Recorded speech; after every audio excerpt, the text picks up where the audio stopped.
Folks, it was inevitable. Here we are today to talk about every single notable Easter egg that we found in Back to the Future Part 3. I gotta admit, this has been a fun ride. It's kind of sad to see it all coming to an end, but hopefully you guys are enjoying this, and even more so, hopefully you guys are rewatching these movies and finding these Easter eggs for yourself. It actually does feel kind of bittersweet that it's coming to an end, but I am excited for this because this is the movie that admittedly I have seen the least. However, it's also the one that every single time I do sit down and watch it, I say to myself, why don't I watch this more?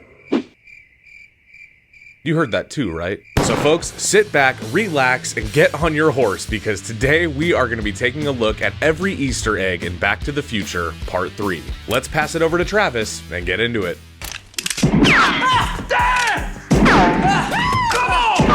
Believe it or not, franchise mainstays Michael J. Fox, Christopher Lloyd, Leah Thompson, and Tom Wilson have all publicly stated that Back to the Future Part 3 is their favorite and most amusing entry in what is still considered one of the greatest cinematic trilogies committed to celluloid. Famously filmed back-to-back with Back to the Future Part 2 during 11 laborious months, director Robert Zemeckis worked tirelessly filming Part 3 while editing Part 2 to ensure that both films would be viewable within 6 months of each other.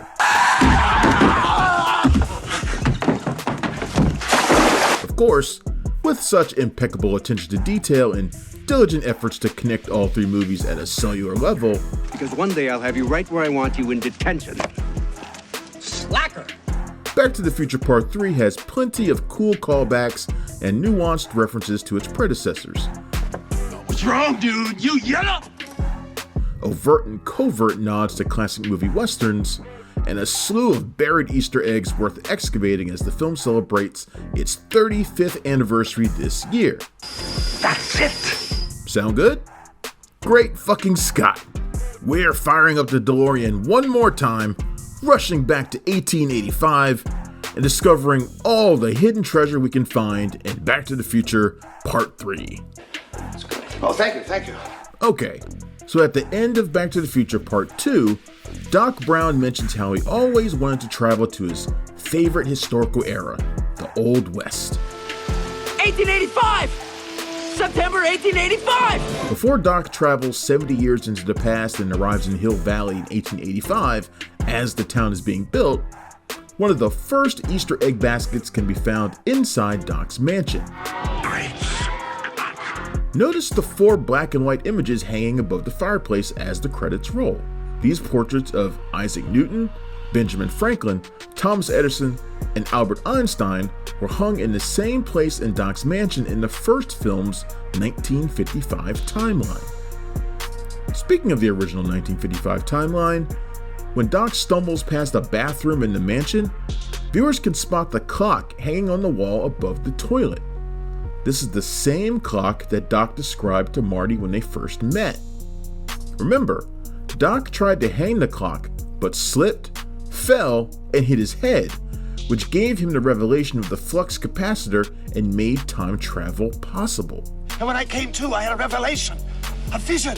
Additional iconography from the first 2 films in Doc's mansion can be spotted, including the fire extinguisher Doc used to put out the car model fire, the large brainwave analyzer Doc uses to predict Marty's thoughts, the crude model of Hill Valley, the hoverboard, Doc's saxophone hanging on a pillar, dual wristwatches on Doc's arms, etc. Pretty heavy, huh? Perhaps most importantly, the letter Doc wrote is seen drying above the fireplace. Upon visiting the cemetery, Doc and Marty dig up the DeLorean and repair it for Marty to return to 1985. While walking through the underground tunnel, Doc mentions his favorite author, Jules Verne. I'm reading my favorite author, Jules Verne, who famously wrote the book referenced in the movie, Journey to the Center of the Earth. Later, when Doc meets and falls in love with Clara Clayton, a part specifically written for Mary Steenburgen, they get married and have children named Jules and Verne. Jules and Verne! Clara also mentions being a fan of H.G. Wells, which recalls Steenburgen's role in the 1979 time travel movie Time After Time, in a story that finds H.G. Wells traveling through time to catch Jack the Ripper. When Clara purchases train tickets, the salesman mentions that San Francisco is the final destination. How far does the 8 o'clock train go? San Francisco is the end of the line. And time after time, much of the plot took place in San Francisco. Meanwhile, Clara Clayton is based on Clara Clemens, the daughter of Samuel Clemens, aka Mark Twain, who famously almost lost her life when a horse threw her carriage off a 50-foot cliff, paralleling Clara's near fate in Back to the Future 3. After spotting Doc's tombstone and learning from the inscription that he was shot to death by Biff Tannen's great-grandfather, Buford Mad Dog Tannon, we get our first glimpse at series stalwart Tom Wilson. But Buford Tannon, for a matter of $80, what kind of a future do you call that? Fans will recognize Mad Dog from his brief cameo in Back to the Future Part 2 when he appears on a TV screen inside Biff's Pleasure Palace casino. However, Mad Dog's visage is slightly different in Part 2, as the image was taken from a makeup test. As for Mad Dog's physical appearance, Wilson patterned his look after Lee Marvin's title role in The Man Who Shot Liberty Valance. As we'll see, most of the cinematic references in Back to the Future Part 3 relate to classic westerns, many of which star the legendary Clint Eastwood. Eastwood.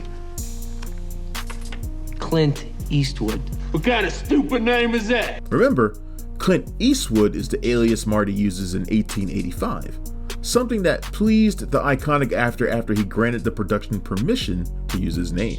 Just before Marty informs Doc of who Clint Eastwood is, the two study old records and photographs.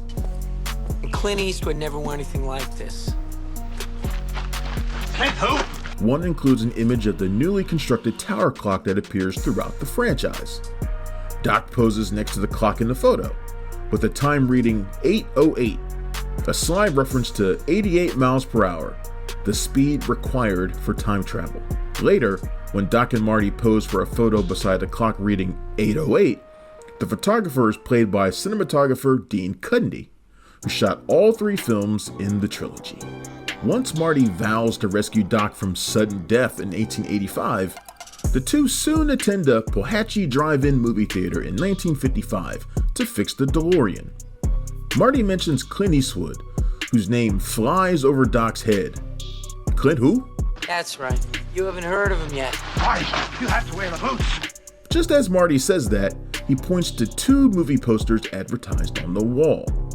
The posters he points to are for the 1955 sci-fi B-movies Tarantula and Revenge of the Creature, both of which starred a pre-famous 25-year-old Clint Eastwood. Later, the drive-in marquee advertises a triple feature, including Francis in the Navy, another early Eastwood film released in 1955. This not only ties into the multiple Eastwood references in Back to the Future Part 2, but also lays the groundwork for several more to come in Part 3. For instance, the location used for Hill Valley in 1885 is the same one in Clint Eastwood's 1985 Western Pale Rider. Namely, both movies were filmed at Railtown 1897 State Historic Park, Jamestown, California. I'll have, ice water? Ice? When the clock used for the iconic Hill Valley clock tower is unloaded from the train car in 1885, as Doc and Marty speak to the conductor, sharp-eyed fans will notice that it's the same clock that was unloaded similarly in Pale Rider. Interestingly enough, Pale Rider was the #1 movie at the US box office in July 1985, until it was supplanted by Back to the Future, which went on to become the highest grossing movie of the year. I'm telling the truth, Doc. You gotta believe me. A bevy of nods to Eastwood's 1976 Western The Outlaw Josie Wales can be found in the film as well. When Marty is served a drink at the Palace Saloon under the name Clint Eastwood, the actor playing Chester, the bartender, is Matt Clark. Even though Marty asks for ice water, Chester tells him the bar only serves whiskey. We pour whiskey. Clark also portrayed Kelly, the bartender, in The Outlaw Josie Wales, in which he tells Clint Eastwood's character that the saloon does not serve whiskey. This is not only a riff on Josie Wales, but also a callback to Marty's difficulty ordering a drink in Lou's Cafe in 1955. It's also worth noting that the Palace Saloon is the same location used for Lou's Cafe in 1955, Lou's Aerobic Fitness Center in 1985, and the Cafe 80s in 2015. All I want is a Pepsi. For hardcore Western fans, the three old-timer saloon patrons may look familiar. Rather than casting random bit players, Zemeckis paid homage to the genre by casting Pat Butram, Harry Carey Jr., and Dub Taylor, three actors who played supporting characters in countless westerns throughout their careers.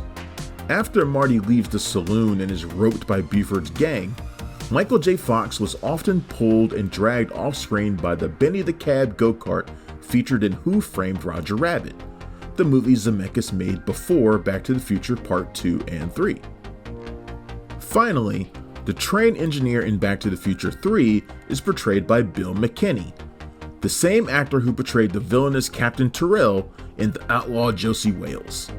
As for more classic Eastwood Western references, notice how Doc shoots Marty down from Buford's lynching rope in the same manner as Eastwood's Man with No Name does for Tuco in The Good, the Bad, and the Ugly. Speaking of Sergio Leone's Dollars trilogy, Biff watches a fistful of dollars while in the casino hot tub in Back to the Future Part 2. In the clip shown, Eastwood sports a ramshackle bulletproof vest. Later in Back to the Future Part 3, Marty does the same thing by using an iron stove door to stop a bullet from puncturing his torso. Of course, the sign for Clayton Ravine displayed early in the movie is altered to Eastwood Ravine by the end. Speaking of, when Doc and Marty first mention Clayton Ravine while studying the map at the train station, Clara Clayton can be seen in a hat and a violet dress behind Marty with her back turned. This map calls Clayton Ravine Shonash Ravine. That must be the old Indian name for it. Standing beside the tower clock on the train. Notice how the clock reads 10:04, the time the clock tower will be struck by lightning 70 years in the future. Just before that, when Marty first enters Hill Valley's construction in 1885, a sign for a horse trader named Joe Statler is displayed. This refers to the Statler Toyota sign on the pickup truck that Marty ends up with in the first film, and the Statler Motors Studebaker sign spotted on a building by the theater in the second film. In the Back to the Future universe, the Statler family has been a prominent fixture in the automotive business for at least a century. Moments later, Marty strolls past a manure wagon with the name A. Jones stamped on the side. This is an overt nod to the D. Jones sign printed on the side of the manure truck in the original movie, which itself was a shout out to unit production manager Dennis E. Jones. Like the Statlers with transportation, the Joneses have been hauling manure in Hill Valley for 100 years.